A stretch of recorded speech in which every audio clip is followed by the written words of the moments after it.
أعوذ بالله من الشيطان الرجيم بسم الله الرحمن الرحيم والذين يرمون أزواجهم ولم يكن لهم شهداء إلا أنفسهم فشهادة أحدهم 4 شهادات بالله إنه لمن الصادقين والخامسة أن لعنة الله عليه إن كان من الكاذبين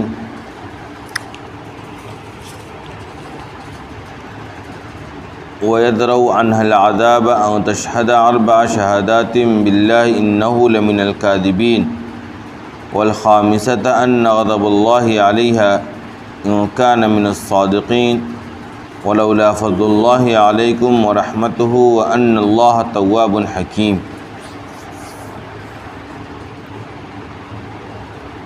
اور جو لوگ اپنی بیویوں پر تہمت لگائیں اور خود ان کے سوا ان کے پاس کوئی گواہ نہ ہو تو ایسے شخص کی گواہی یہ ہے کہ وہ ان الفاظ سے 4 مرتبہ اللہ کی قسم کھا کر بیان دے کہ وہ اپنی بیوی پر الزام لگانے میں سچا ہے، اور 5ویں مرتبہ یہ کہے کہ اس پر اگر وہ جھوٹا ہے تو اللہ کی لعنت نازل ہو۔ اور عورت سے حد کو دور کرنے والی چیز یہ ہے کہ وہ 4 مرتبہ اللہ کی قسم اٹھا کر اس بات کی گواہی دے کہ اس کا شوہر اس الزام لگانے میں جھوٹا ہے، اور 5ویں مرتبہ یہ بات کہے کہ اگر اس کا شوہر سچا ہے تو اس پر یعنی خود اس کی ذات پر اللہ کا غضب نازل ہو، اور اگر اللہ کا فضل اور اس کی رحمت تم پر نہ ہوتی اور یہ کہ اللہ بہت معاف کرنے والا حکمت والا ہے تو سوچو تمہارا کیا بنتا۔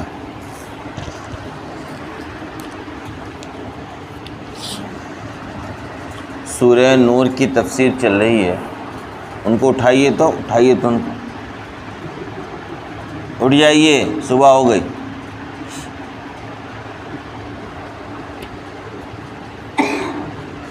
سورہ نور کی تفسیر چل رہی ہے اور انتہائی اہم تفسیر اس سورت کی ہے، جیسا کہ آپ کے سامنے پہلے یہ بات آ چکی۔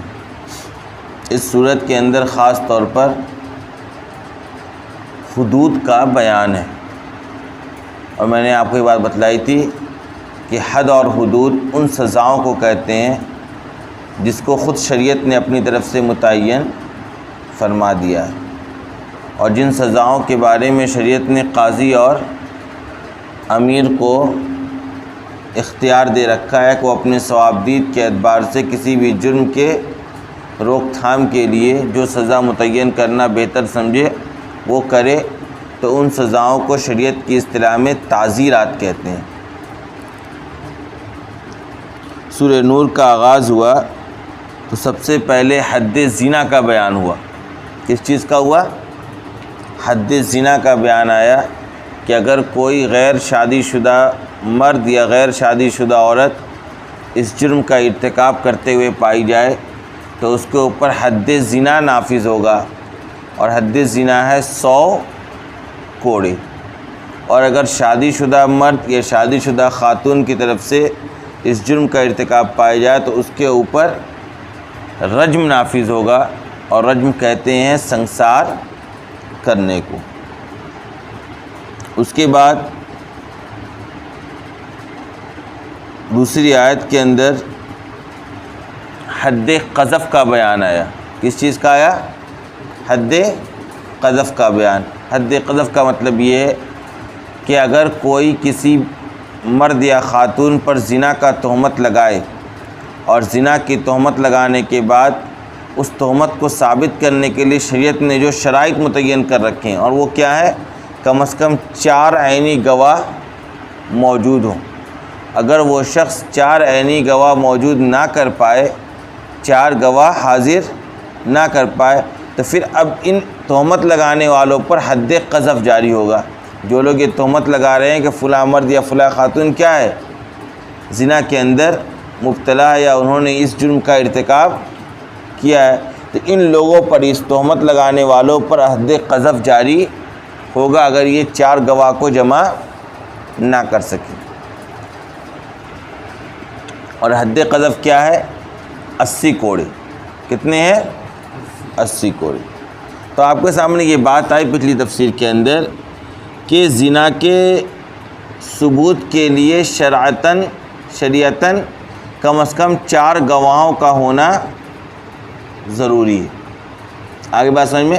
یعنی حد زنا کے نافذ ہونے کے لیے قاضی کے سامنے 4 گواہ اس بات کی آ کر گواہی دیں گے کہ فلاں مرد اور فلاں خاتون کو ہم نے اس برائی کے اندر مبتلا دیکھا ہے، تب جا کر قاضی اس بات کا فیصلہ کرے گا کہ ان دونوں مرد و خواتین کے اوپر حد زنا نافذ کیا جائے۔ اور اگر 4 گواہ کوئی پیش نہ کر سکے اور الزام لگائے کیا کہ فلاں مرد اور فلاں خاتون اس گناہ کے اندر مبتلا تھا، تو اب اس الزام لگانے والے پر، تہمت لگانے والے پر حد قذف جاری ہوگا۔ کیا جاری ہوگا؟ حد قذف جاری ہوگا۔ جب یہ حکم نازل ہوا تو آپ صلی اللہ علیہ وسلم نے یہ حکم بر رسول سے بیان فرمایا۔ جب آپ نے یہ حکم بیان فرمایا لوگوں کے درمیان تو حضرت سعد ابن عبادہ رضی اللہ تعالی عنہ نے آپ صلی اللہ علیہ وسلم سے ارشاد فرمایا کہ یا رسول اللہ، کیا یہ حکم اسی طرح نازل ہوا ہے؟ کیا یہ حکم اسی طرح نازل ہوا ہے؟ تو آپ نے فرمایا ہاں۔ صحابہ کے درمیان یہ بات گزر گئی کہ بھائی سعد ابن عبادہ جیسا صحابی، سردار انصار، وہ اس طرح کی بات کیسے کر رہے ہیں؟ یا ان کو کیا شک ہے کیا اس حکم کے نازل ہونے یا نہ ہونے میں؟ تو لوگوں نے کہا کہ نہیں، یہ انصار کی شدت غیرت ہے جس کی بنیاد پر، حضرت سعد ابن عبادہ کی شدت غیرت ہے جس کی بنیاد پر انہوں نے یہ سوال کیا۔ کیوں؟ کیونکہ مسئلہ یہ ہے کہ اگر کوئی اپنی بیوی کو اس طرح کے جرم کے اندر مبتلا دیکھے، کوئی اپنی بیوی کو اس زنا جیسے سنگین ترین گناہ کے اندر مبتلا دیکھے، تو اب اس کے پاس 2 ہی راستہ ہے۔ کیا؟ ایک یہ راستہ ہے، یا ہے کہ وہ جا کر 4 گواہوں کو تلاش کر کے لائے اور 3 لوگوں کو لا کر دکھلائے کہ دیکھو میری بیوی یہ کر رہی ہے۔ اور ایک تو ایک مرد کے لیے اس طرح کا کام کرنا انتہائی مشکل ہے کہ وہ اپنی بیوی کو کسی جرم کے اندر دیکھے، اس طرح کی برائی کے اندر، فحاشی کے اندر مبتلا دیکھے، اور پہلے جا کر 3 لوگوں کو کھڑا کرے لا کر، اور پھر جب تک وہ 3 لوگوں کو لانے جائے گا تب تک وہ تو اپنا کام کر کے بھاگ چکا ہوگا۔ تو اب دوسرا راستہ کیا ہے کہ زندگی بھر خون کا گھونٹ پیتے ہوئے اس کو اپنے ساتھ رکھے۔ کیوں؟ کیونکہ اگر اس نے گواہی دی قاضی کے سامنے تو خود اس کے اوپر سزا جاری ہو جائے گی حد قذف کی، کیونکہ اس کے پاس تو 4 گواہ ہیں نہیں۔ یا تو 4 گواہ کا انتظام کر، تب تک وہ بھاگ جائیں گے وہ لوگ، اور اگر 4 گواہ کا انتظام نہ کر پائے تو اگر منہ کھولے تو خود اس کے اوپر سزا نافذ ہوگی۔ تب اس کے پاس کیا بچتا ہے کہ خون کا گھونٹ پیتے ہوئے اسی خاتون کو اپنے نکاح کے اندر اور اپنے ساتھ رکھے اور اسی کے ساتھ زندگی گزارے۔ تو مرد اور بیوی، شوہر اور بیوی کے درمیان یہ معاملہ تھوڑا زیادہ نازک ہو جاتا ہے، تھوڑی اس کی خصوصیت الگ ہو جاتی ہے۔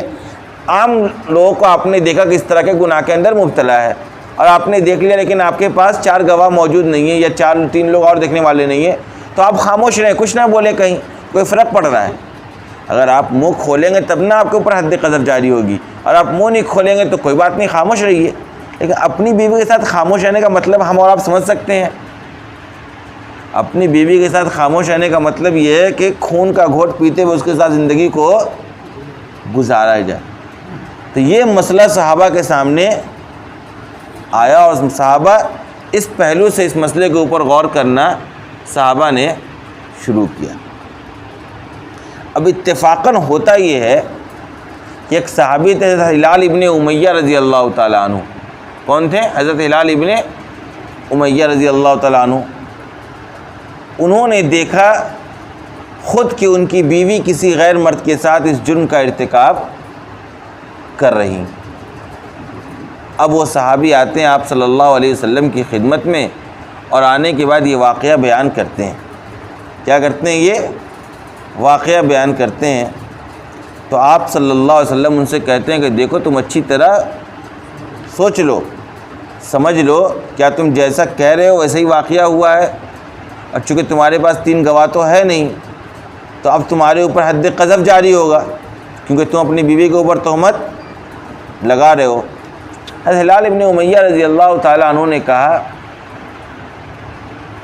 کہ یا رسول اللہ، میں جو کہہ رہا ہوں اس میں تو میں سچا ہوں، اور مجھے اللہ کی ذات سے یہ پوری امید ہے کہ اللہ میرے لیے کوئی نہ کوئی راستہ ضرور نکالیں گے، اللہ میرے لیے کوئی نہ کوئی راستہ ضرور نکالیں گے، اور میں جو کہہ رہا ہوں وہ سچا ہے۔ اصل میں نے کہا ٹھیک ہے، انتظار کیا جائے۔ بلکہ بعض روایت میں آتا ہے کہ آپ نے یہ بھی کہہ دیا کہ حد قذف کے لیے تم تیار بھی ہو جاؤ، تمہارے اوپر حد قذف جاری ہوگا، اس کے لیے تم تیار بھی ہو جاؤ۔ یہ ایک واقعہ پیش آیا۔ ایک واقعہ اور پیش آیا، ایک اور صحابی تھے عاصم ابن عدی، انہوں نے دیکھا ایک اور اپنے چچیرے بھائی کی بیوی کے ساتھ اس طرح کا معاملہ ہوتے ہوئے کہ ان کے ساتھ اس طرح کے جرم کا ارتکاب ہو رہا ہے، اور انہوں نے آ کر بھی سعد ابن عبادہ کے سامنے یہ ساری باتیں کی۔ تو صحابہ کے درمیان ایک چرچا ہونے لگا کہ دیکھو جس چیز کے بارے میں کل سعد ابن عبادہ نے رسول اللہ صلی اللہ علیہ وسلم سے ممبر کے سامنے سوال کیا تھا، وہی مسئلہ ہمارے درمیان پیش بھی آ گیا ہے، اب کیا ہوگا؟ یا تو بیوی کے ساتھ رہے یا پھر حد قذف جاری کروانے کے لیے تیار ہو جائے، یعنی یا آدمی خاموش رہے بیوی کو اس طرح کا جرم کرتے ہوئے دیکھے تو، یا یہ کہ پوری زندگی ویسی بیوی کے ساتھ انسان زندگی کو گزارے۔ یہ اس طرح کے 2 واقعات پیش آئے، اور اسی کے ساتھ حضرت سعد ابن عبادہ کا سوال کرنا، حضرت ہلال ابن امیہ کے یہاں اس طرح کا واقعہ پیش آنا، اور ہلال ابن امیہ کا یہ بات کہنا رسول اللہ سے کہ مجھے اللہ کی ذات سے امید ہے کہ میرے لیے کوئی نہ کوئی راستہ ضرور نکالیں گے۔ ان تمام واقعات کو سامنے رکھتے ہوئے آج والی آیات کا نزول ہوتا ہے۔ جن آیات کی تلاوت آج کی گئی ان آیات کا نزول ہوتا ہے، گویا کہ یہ سارا واقعہ ان آیات کے نزول کا کیا ہے؟ شان نزول ہے، شان نزول۔ ان آیات کے اندر خاص طور پر میاں بیوی کے درمیان جب اس طرح کا معاملہ ہو تو اس کے متعلق ایک الگ حکم نامہ جاری فرمایا گیا۔ کیا کیا گیا؟ الگ حکم نامہ جاری فرمایا گیا، اور ایک نیا طریقہ بتلایا گیا کہ اگر کوئی بیوی اپنے خاتون کو یا کوئی خاتون اپنی شوہر کو اس طرح کے برے عمل کے اندر دیکھے اور اس کے پاس 4 گواہ نہ ہو تو انہیں کیا کرنا ہے، ان کے ساتھ کیا معاملہ ہوگا۔ اس کے لیے چونکہ یہ معاملہ تھوڑا سینسیٹیو تھا تو الگ نوعیت کا ایک حکم اللہ تبارک و تعالیٰ کی طرف سے نازل فرما دیا گیا۔ کیا نازل فرمایا گیا؟ اور جو حکم نازل فرمایا گیا اس کو شریعت کے اندر لعان کہا جاتا ہے۔ کیا کہا جاتا ہے؟ لعان۔ کیا نازل کیا گیا؟ نازل کیا گیا کہ دیکھیے اگر کوئی مرد اپنی بیوی پر اس طرح کا الزام لگا رہا ہے تو اب اس کا کام یہ ہے کہ قاضی کے سامنے وہ جائے معاملہ، تو پہلا کام یہ ہے کہ قاضی ان دونوں کو بلا کر ان دونوں کے دل میں اللہ کا ڈر پیدا کرے اور کہے کہ دیکھو جو حقیقت ہے اس کا تم لوگ اعتراف کر لو، جو حقیقت ہے اس کا اعتراف کر لو۔ حقیقت کیا ہے؟ یہ ہے کہ تمہارا شوہر سچ بول رہا ہے کہ تم جھوٹ بول رہی ہو، یعنی شوہر تمہارا جھوٹ بول رہا ہے تہمت لگانے کے سلسلے میں، یا کہ تمہارا شوہر سچا ہے اور تمہارے پر جو الزام لگ رہا ہے وہ صحیح ہے۔ تو یا یہ کہ شوہر اس بات کا اقرار کر لے کہ میں جھوٹا تہمت لگا رہا ہوں تو اس کے اوپر حد قذف جاری ہو جائے گا، یا کہ بیوی یہ اقرار کر لے کہ ہاں میں نے یہ جرم کا ارتکاب کیا ہے تو صرف بیوی کے اوپر حد زنا جاری ہو جائے گا۔ یہی ہوگا نا بھائی، دونوں میں سے جو حق ہے جو سچ ہے اس کا اعتراف دونوں کر لیں، تو اگر شوہر جھوٹا نکلا تو شوہر کے اوپر حد قذف، اور اگر بیوی جھوٹی نکلی، بیوی اگر سچ کا اقرار کر لیتی ہے تو بیوی کے اوپر حد زنا جاری کر دیا جائے گا۔ اور اگر دونوں کہیں کہ نہیں میں اپنے دعوے میں سچا ہوں، کیا مطلب؟ شوہر کہے کہ نہیں میں جو الزام لگا رہا ہوں اس میں سچا ہوں، اور بیوی کہے کہ نہیں میرے اوپر جو الزام لگا رہا اس میں یہ جھوٹا ہے، میرے اوپر جو یہ الزام لگا رہا اس میں یہ کیا ہے؟ جھوٹا ہے. تو اب قاضی یہ راستہ اختیار کرے گا کہ ان دونوں کے درمیان لعان کروائے گا. کیا کروائے گا؟ لعان. لعان کیا ہے؟ لعان یہ ہے کہ شوہر پہلے 5 مرتبہ قسم کھائے گا. کیا کرے گا؟ 5 مرتبہ قسم کھائے گا قاضی کے سامنے, اور 5 مرتبہ جو قسم کھائے گا اس کے الفاظ قرآن کریم نے بیان کیے ہیں. 4 مرتبہ قسم کھائے گا اس طور پر کہ وہ کہے گا کہ میں اللہ کی قسم کھاتا ہوں کہ میں اپنی بیوی کے اوپر زنا کا الزام لگانے میں سچا ہوں. 4 مرتبہ کیا قسم کھائے گا؟ کہ میں اللہ کی قسم کھاتا ہوں اس بات پر کہ میں اپنی بیوی کے اوپر زنا کا الزام لگانے میں سچا ہوں. اور 5ویں مرتبہ یہ الفاظ کہے گا وہ کہ اگر میں اپنی بیوی کے اوپر زنا کا الزام لگانے میں جھوٹا ہوں تو اللہ کی لعنت میرے اوپر نازل ہو. کس کی لعنت نازل ہو؟ اللہ کی لعنت میرے اوپر نازل ہو. یہ 5 مرتبہ ان 5 الفاظ کلمات کے ذریعے یہ شوہر پہلے قسم کھائے گا قاضی کے سامنے. 4 مرتبہ کہے گا کہ میں اللہ کی قسم کھا کر یہ بات کہتا ہوں کہ میں بیوی کے اوپر الزام لگانے میں کیا ہوں؟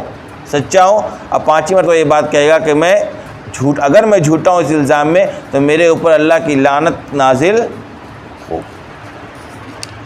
اس کے بعد چونکہ شوہر نے تو قسم کھا لیا, اب اس قسم کے روح سے یہ لگتا ہے کہ بیوی کے اوپر تو حد زنا نافذ ہونا چاہیے. اب بیوی چونکہ اقرار کر نہیں رہی تو بیوی سے دنیاوی جو سزا ہے حد زنا کا, شوہر سے تو حد قذف کی جو سزا تھی وہ اس قسم کھانے سے ختم ہو گئی دنیا میں. اب بیوی کے اوپر جو حد زنا ہے وہ کیسے ختم ہوگا دنیاوی اعتبار؟ اس طور پر ختم ہوگا کہ بیوی بھی اب 5 مرتبہ قسم کھائے گی قاضی کے سامنے. کیا قسم کھائے گی؟ 4 مرتبہ یہ قسم کھائے گی کہ میں اللہ کی قسم کھا کر یہ بات کہتی ہوں کہ میرا شوہر الزام لگانے میں میرے اوپر جھوٹا ہے. 4 مرتبہ کیا کہے گی؟ کہ میں اللہ کی قسم کھا کر اس بات کی گواہی دیتی ہوں کہ میرا شوہر میرے اوپر الزام لگانے میں کیا ہے؟ جھوٹا ہے.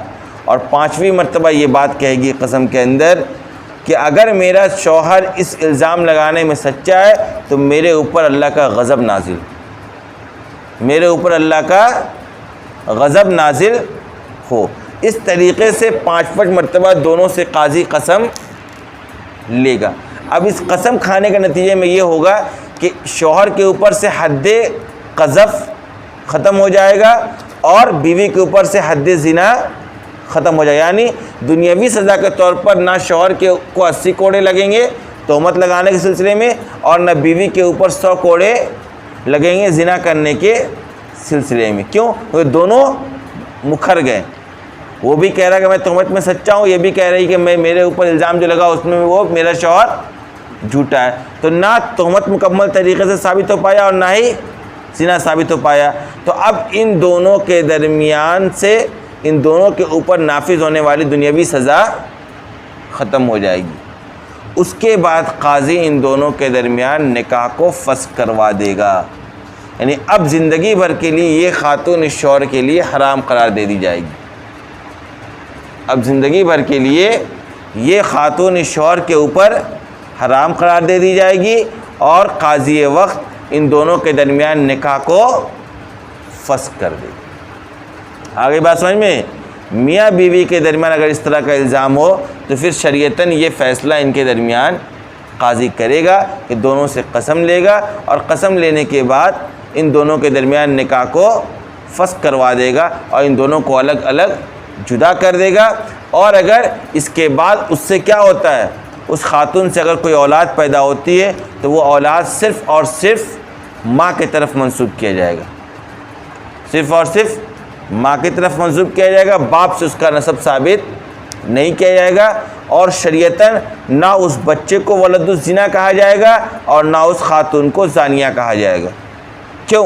کیونکہ یہ جو الزام لگا تھا وہ ثابت نہیں ہوا. خاتون نے اپنے اوپر سے اس الزام کا انکار قسم کھا کر دیا ہے. لہٰذا اب اگر کوئی بچہ پیدا ہوتا تو چونکہ شوہر الزام لگا چکا ہے تو اب شوہر کا نطفہ نہیں مانا جائے گا, شوہر کی طرف وہ بچہ منسوب نہیں ہوگا. وہ بچہ منسوب کدھر ہوگا؟ اس خاتون کی طرف ہوگا, اور نہ اس خاتون کو زانیہ کہا جائے گا سماج کے اندر, اور نہ اس کے بچے کو ولد الزنا کہا جائے گا۔ یہ شریعت کا پورا حکم ہے لعان کے مسئلے کو لے کر۔ اللہ نے اس کے بعد ایک آیت نازل کی، کہا اگر اللہ کا فضل اور اس کی رحمت تمہارے اوپر نازل نہ ہوتی اور یہ بات نازل نہ ہوتی کہ اللہ بہت معاف کرنے والا اور رحم کرنے والا ہے، تو سوچو تمہارا کیا بنتا۔ اگر میاں بیوی کے بارے میں خصوصیت کے ساتھ یہ حکم نازل نہیں کیا جاتا تو سوچیے ایک مرد یا ایک خاتون کے لیے کتنے مشکل ہو جاتی زندگی، ہوتی کہ نہیں ہوتی؟ بھائی 3 گواہ کو لے کر آنا، تب تک تو اپنا کام کر کے نکل جائے گا، اور پھر زبان کھولے تو حد قذف جاری ہوگا۔ لہذا بھلا اسی میں ہے کہ زندگی بھر خون کا گھونٹ پیتے ہوئے اسی خاتون کے ساتھ اپنی زندگی کو گزارے۔ تو اللہ تبارک و تعالیٰ نے اپنا فضل اور رحمت مسلمانوں کے اوپر یہ نازل کیا کہ خاص طور پر میاں بیوی کے متعلق الگ سے حکم نازل فرما دیا۔ آگے مسئلہ سمجھ میں ہے، دوبارہ ترجمہ سن لیجیے آج کا۔ اور جو لوگ اپنی بیویوں کے اوپر تہمت لگاتے ہیں اور ان کے پاس خود ان کے سوا کوئی گواہ نہ ہو، تو ایسے شخص کا طریقہ یہ ہے کہ وہ اللہ کی قسم کھا کر 4 مرتبہ یہ بات کہے کہ میں اپنی بیوی کے اوپر زنا کا الزام لگانے میں سچا ہوں، اور 5ویں مرتبہ یہ الفاظ کہے کہ اگر میں اس الزام لگانے میں جھوٹا ہوں تو میرے اوپر اللہ کی لعنت نازل ہو۔ اور عورت سے حد کو دور کرنے والی چیز یہ ہوگی کہ عورت اس بات کی گواہی دے کہ میں اللہ کی قسم کھاتی ہوں 4 مرتبہ قسم کھا کر اس بات کی گواہی دے کہ میرا شوہر میرے اوپر الزام لگانے میں جھوٹا ہے، اور 5ویں مرتبہ یہ الفاظ کہے کہ اگر میرا شوہر میرے اوپر الزام لگانے میں سچا ہے تو میرے اوپر اللہ کا غضب نازل ہو، اور اگر اللہ کا فضل اور اس کی رحمت تمہارے اوپر نہ ہوتی اور یہ بات نہ ہوتی کہ اللہ بہت معاف کرنے والا اور حکیم ہے، حکمت والا ہے، تو سوچو تمہارا کیا بنتا۔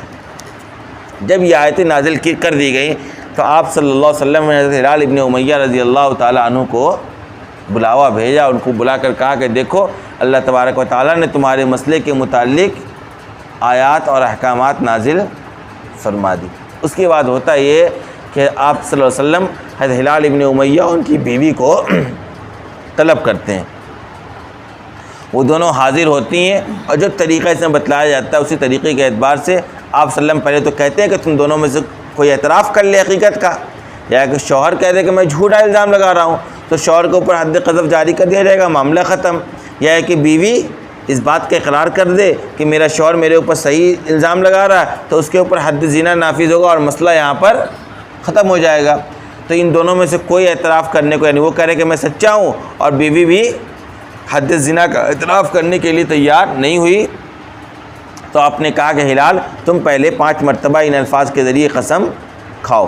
لہذا 4 مرتبہ تو انہوں نے قسم کھائی۔ جب 5واں جملہ آیا، 5واں جملہ بڑا خطرناک ہے کہ میرے اوپر اللہ کی لعنت تو اگر میں جھوٹ بول رہا ہوں، تو آپ صلی اللہ علیہ وسلم نے کہا تھا ہلال کو کہ ہلال سوچ لو، رک جاؤ، ٹھہرو یہاں پر اور غور کر لو، سوچ لو کہ تم جو قسم کھانے جا رہے ہو معاملہ کیا ہے۔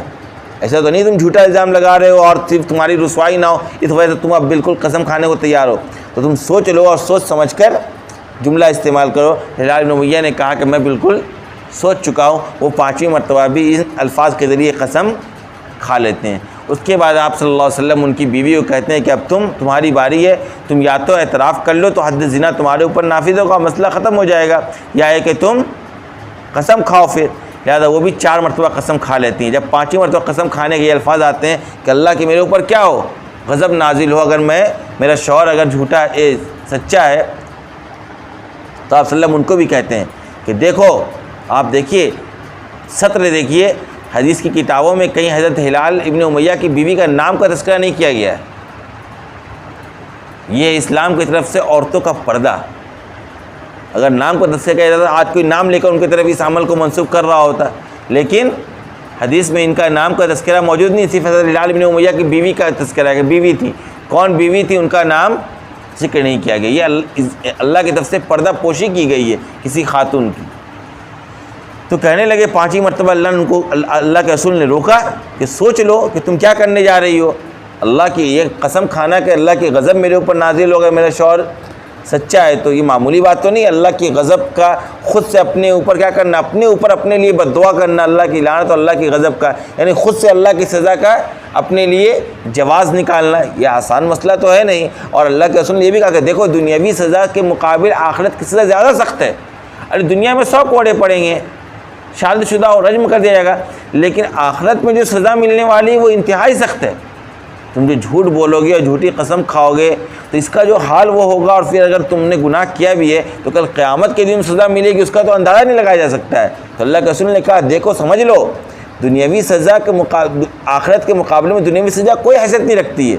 100 کوڑے 80 کوڑے انتہائی معمولی ہے, لیکن آخرت میں سزا ملنے والا ہے اس کا تو تم تصور بھی نہیں کر سکتے ہو.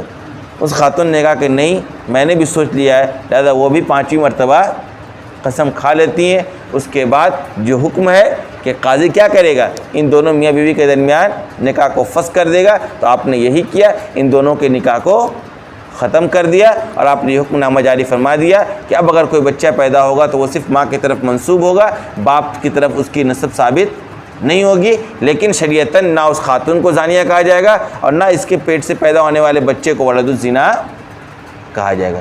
یہ ہے لعان کا پورا مسئلہ. سمجھ میں آ گیا آپ لوگوں کو؟ چلیے آخر جاؤ.